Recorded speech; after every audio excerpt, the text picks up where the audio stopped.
For us ENFPs, happiness really is that mysterious lover we'll chase after and have and then lose and then not know we want and then have again and then be like, wait, we have it, but we don't feel it. And it's really quite a journey for us, let's just say.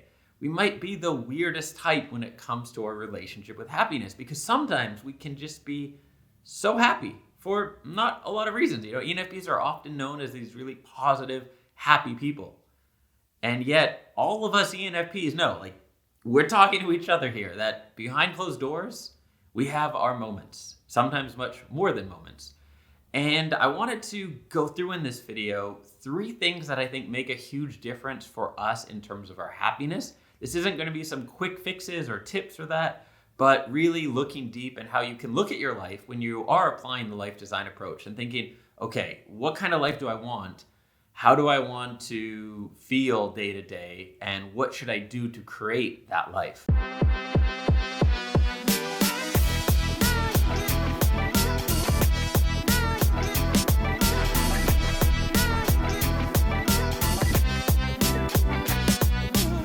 So if you're new here, my name is Dan. This is Dreams Around the World. And my mission here is to help you become the best version of yourself, all while creating the most awesome life possible for you and those you love. And I make a ton of videos for my fellow ENFPs, especially those who are trying to create an exceptional life, something outside the box that friends and family might not quite get. So if you don't mind, I'd like to start off with a bit about my situation. And I don't share this to brag or sound like I have some big ego or something, but I share it because it goes to the heart of happiness as an ENFP, which is that my life is pretty awesome. I don't post on it on Instagram nearly as much. I probably take 5 vacations for every 1 vacation photo I post on Instagram, but I have pretty much the life I've wanted. I can live anywhere I want. Just recently we moved in. I can even show you here. Hopefully I won't mess up the video too much. We moved back to Prague and I said I want to live on the river. I grew up in Vancouver by the water and I always loved being by the water. And I thought, I want to get an apartment on the river. There's not many of them in Prague. People hold on to these. I have this great team I work with. The people on my team are awesome. They are great at their jobs, but also great to talk to hang out with. I have a wonderful partner who is really a dream come true.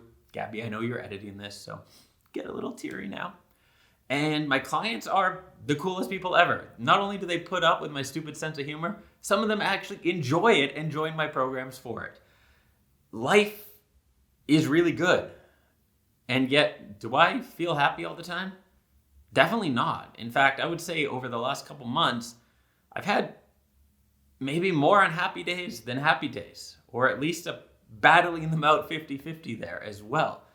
And so that's the first thing that I think is really important to understand is that for everyone, this isn't just for ENFPs, but especially I think for us, life isn't about the destination and where you get. I know this is, Walmart pillow type of sayings, right? Life isn't about, what is it? Life is about the destination, right?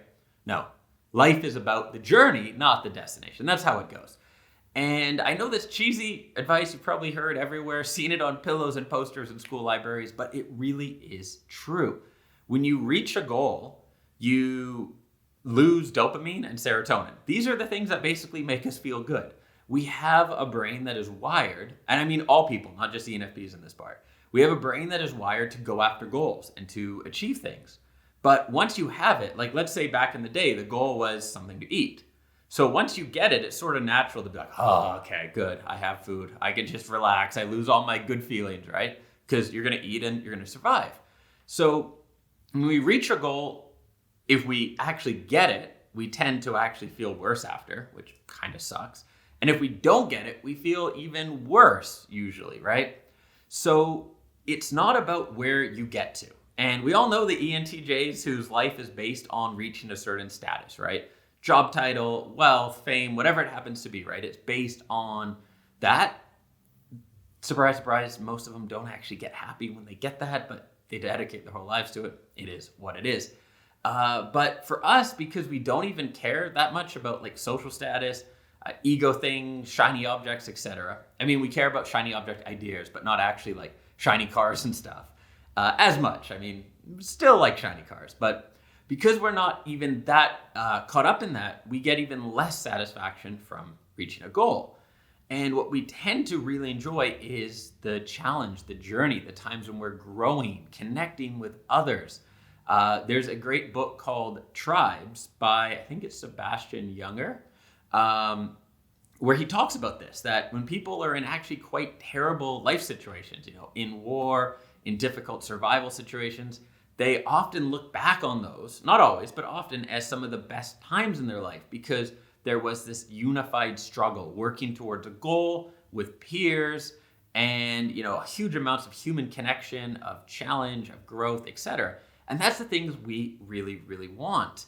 And often, because we will crave freedom, we will try to create a life that has less and less commitments, because commitments tend to limit freedom, right? So we create this life, and I've kind of mastered this, where I don't need to check my email every day. I can live where I want. I can do what I want. And then it's the definition of ENFP freedom. But then it's like, oh, okay, but I'm watching F1 race the other day, and it's like, look at that happiness and camaraderie when you're working together for this goal, right? So for me, what that actually ultimately led me to is, once I had that total freedom, then I'm like, okay, well, I guess I'll build my company bigger and have a team, and we can work together towards goals and build a bigger community. We have the ENFP Unleashed community. There's a couple hundred awesome ENFPs, and we do things together.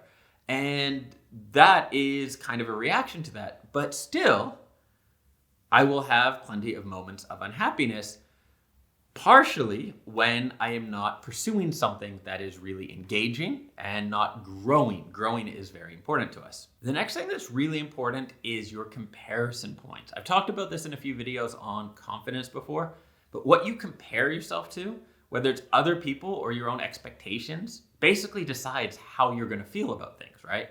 So if you have this expectation of what your life should be like, that maybe you created, or maybe family created, or your peers, or someone that didn't even ask you, hey, what kind of life do you want? There's this expectation, right? And your actual life is this. Because there's this gap, you're not going to feel great. That gap is bad. And there's a couple things that you can look at then, right? Number one is this, the thing you thought you needed, actually what you want? And if it's not, and you actually have what you want, it's probably good to work on changing your beliefs and actually think like, hey, what I have is what I want. It's maybe sounds easy, but it really makes a huge difference. If you want the things you have, you're going to feel a lot better about it. But if you have this conflict where you're sort of trying to live the life that you want, but half of your mind is trying to be, like your friends back in the day or your parents expected, it's going to be hard to actually excel in either direction, and you're going to feel this big gap, because maybe you're pursuing like a more creative entrepreneurial life, but then you're comparing yourself to people who are, buckling down at investment firms and not obviously, but probably making more money than you with a totally different life. This is something that I've personally struggled with and still struggle with, is the expectations of the society I come from, both in terms of coming from Vancouver, Canada, but also my immediate peers there. And then my family expectations and everything else. Even as they are very, I would say, accepting of the life choices, and I would say it many times jealous at this point, there's still that something buried in there. And it's a challenge to really go back and forth between, what was I told I wanted, and what are expected, what are the expectations of people around me versus what I actually have. So you want to think about that gap and reduce it. And you can reduce it by changing your expectations or by changing your circumstances so they align with your expectations. Most of the time, doing some combination of both is good. One thing that has helped me in this realm is, as my business has grown and I've become more traditionally successful, that has helped narrow that gap, as well as I've also changed some of my expectations I maybe grew up with about what a good life looks like, or what success is, or things like that. And in this area, personally, I'm doing pretty good on mixing together, but I see it in so many clients where there is that disconnect, and it can cause a lot of pain and a lot of unhappiness. Now, aside from our expectations and really our bigger picture, like what we're working towards, one of the most important things for ENFPs is actually the day-to-day, how we spend our time. We like to be happy and satisfied on a daily basis. It's one reason we quit jobs sooner than most other people, where we're not really willing to put up with a ton of struggle and dislike of a position in many times. It is said that the state of flow is actually what people want when they talk about wanting happiness. The state of flow is that state when you're just in the moment and doing something. Me filming this video right now. Until I just started thinking about it, because I'm talking about it, I wasn't thinking about things I have to do in a few hours or other obligations. I'm just here and present and talking to you. Flow is when you sit down to write and 2 hours later you have 10 pages done and you don't know where the time went. Or you go for a run or a workout and you're just in the moment. You're not stuck in your conscious mind. You're just being. This is a wonderful place to be. And the more you can have this in your life, the better. Generally, the quick lowdown on flow, I can't get into everything or this video will go on forever, but when something is challenging enough, but not so difficult that it becomes frustrating, is when you tend to get in the state of flow. So when you're learning and growing and challenged, working on something or doing some kind of sport or whatever else, but you can make progress. It's not easy, you're making progress, but you can make progress. It's not too difficult, right? So having more time in the state of flow has a huge contribution to our happiness. And even thinking about how you spend your day-to-day. When people ask me questions about their career and what's a good career for ENFPs, it's a very common question, as you might imagine. The thing I always go back to is you have to look at the day-to-day. Don't think about this nonprofit, it's helping this cause.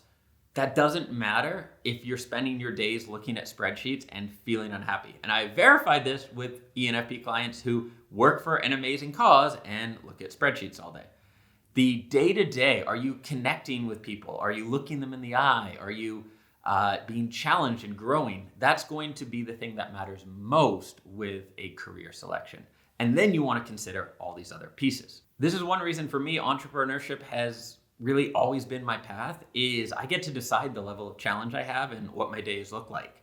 If I say, hey, I want more human connection, I want to be seeing people and be challenged, I can add more coaching calls or start a new program or do all kinds of other things, right? Is you have that constant challenge. And I think the people on my team do as well, working for an ENFP, where it's like, hey, we're going to do this, now we're going to do this, etc., right? So I do find entrepreneurship is very well aligned with our way of being because you can always have new challenges and growth experiences. Now, the last one is something that honestly I didn't think about that much until recently, and a lot of you will probably hear it and think, you didn't think about this before? Like, I'm getting advice from you, buddy. It's the importance of our environment. And you may have seen an older video of mine on the Wheel of Life, which is a coaching tool where you look at 8 areas of someone's life. Relationships, career, finances, fun, etc. And one of them is environment. What is your home like, your neighborhood like, where you spend your time? And I always sort of breezed over that one. I'm not the most aesthetic person, like the background behind me, which I think is getting nicer. It will get even better over time, is me putting a lot of effort into making something look nice. I'm generally not the most aesthetic person, and I tend not to think about the form as much as function when it comes to apartments I've lived in and everything like that.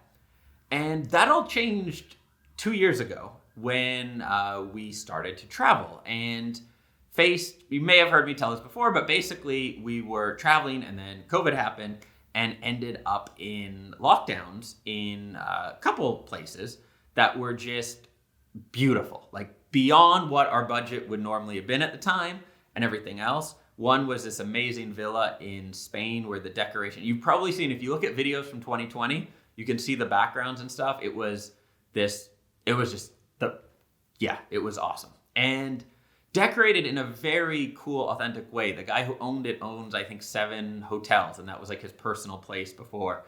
And it wasn't very kid safe. So I think once he had kids, he got rid of it because it was very industrial, like big stone stairs and steel everywhere and stuff. So anyhow, living there, I started to realize, like, I feel really good. We were locked inside in Spain. Spain had one of the strictest lockdowns and didn't go totally crazy because there was a lot to the environment. And then later had something similar in Portugal. You can see some videos there. That was more of like a traditional outside villa, like palm trees, pool, all that sort of stuff. And it was the same thing. I found like I feel a lot happier based on what's around me. Sunshine in winter doesn't hurt as well. But that actually really changed how I started thinking about my home. And so now that we've moved to Prague and have this place, I'm putting in a ton of effort on setting it up to have a really nice feeling. And also even within the neighborhood, like getting to know local businesses, and if they happen to speak Spanish, I'll speak Spanish with like people at cafes and things like that. Just basically trying to create an environment that feels friendly and inspiring and creative inside and outside of the home. Because that can't be underrated, right? If you're trying to do really fulfilling work and you're challenging yourself and all these other things, but you live in an environment where you can't really be happy, it's gonna mean you can't be happy. And that can be physically, like the design or the neighborhood or things like that. And it can also be the people we're with. Fortunately, I've never lived with a partner where we had a bad falling out and then stayed living together. I've heard horror stories of that. But I have lived with some roommates where that happened. And it's not great when you live with someone that you don't like, because us ENFPs, we read the room. We feel the vibe in the apartment. So if you come home and you're like, this person hates me. And let's be honest, sometimes we're a little messy. So as roommates go, it might be, possible that people build up some resentment to us. That's not a great situation to be in as well. So really thinking about your environment. Now, these areas I've shared here, I know there can be more, and this isn't a particular order, like do these steps. I would probably start with environment though. If you find you're struggling in a lot of these areas, I would start with environment, and I would add to that your peer group. If you can make those two changes, and if you have to choose between those, I would change your peers first, and then environment, and then that's going to make it a lot easier to make some of these other changes. Ultimately, happiness is always going to be an ideal we chase as ENFPs. We are too dynamic. We are always in need of change and challenge and growth. And there isn't going to be this magical finish line that we cross and then I'm happy. I can tell you that because I may have crossed that finish line and I am happier. Don't get me wrong. But there isn't some magic time when you just feel, oh, I'm happy. Things are over, right? And this is important when you think about all areas of designing your life. You're always going to be moving forward and growing and changing and wanting to be challenged. So don't think, like let's say you're a business owner, don't think in terms of an end. I want to make this much income and then stop, or I want to retire this way. And those are good goals to have too, but you want to think about the day-to-day. What am I going to do that will make me feel fulfilled and challenged and satisfied and help me connect with awesome people? And when you do all that, I think you've got the best chance of finding happiness as consistently as possible. In the comments below, I want to hear from you in terms of what has helped you feel happier or more fulfilled on a daily basis. What are some of your tips? One of the coolest things about working with ENFPs is we all love to help and have great ideas and experiences. So I'd love to hear from you in the comments. If you are new here, my name is Dan. This is Dreams Around the World, and I publish new videos every week, helping you become the best version of yourself and create the most awesome life possible for you and those you love. So hit the subscribe button. I'll see you in another video soon. Bye. One last thing, if you're an ENFP who loves being told how absolutely awesome you are and why you are the best in the world, well, head over to dreamsaroundtheworld.com/ENFP training, and you can get my free training series for ENFPs, where the first email is a pep talk. You'll see the subject line in your inbox, ENFPs are awesome. After you read it, reply to the email me back, and let me know what one of your favorite things to do is. See you in your inbox.